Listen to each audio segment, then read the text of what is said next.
police patrolling को कड़ाकड़ी कर जाऊ आपंकर केस न लड़न जन्मेजय परिड़ा देखो आम अंचल जो गत 20 तारिख संध्या बुधवार संध्यारे गोटे अमानुषिक बारबरस गोटे हत्याकांड है सामान्य घटना केन्द्र कर घटन आम पंचायतवासी मर्माहत आतंकित एवं से दृष्टि आम गोटे सचेतन नागरिक मंच पक्षर आम आज आपण मान आह्वान करूँ तो आमर किछि दाबी थिला जोटा कि प्रथमतः माने दोषी को कठोर कठोरतम दंड फास्ट ट्रैक रे दिया जाऊ कौन विलंब नक पुलिस चार्जसीट तैयारी करूँ दोषी विरुद्ध एवं उचित कार्यानुष्ठान नि जाऊ शीघ्र नि जाऊ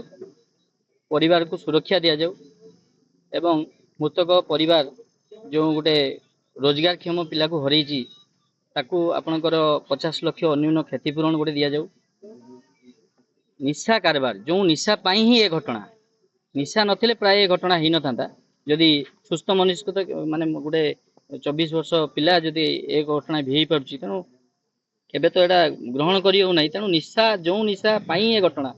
से निशा बेधड़क निशा कारबार चोरा चालान जो चोरा दुकान बिक्री हो से सब ऊपर चढ़ऊ हो पुलिस पेट्रोलिंग को कड़ाकड़ी कर जाऊ जेतु एनएचटा पाखरे अछि वकिल जो बंधु माने अछंती आईन रक्षक जो बार एसोसिएशन सदस्य समस्त को निवेदन कि सेमाने ए भली गोटे घटना भी दोषी विरुद्ध आपंकर केस न लड़तु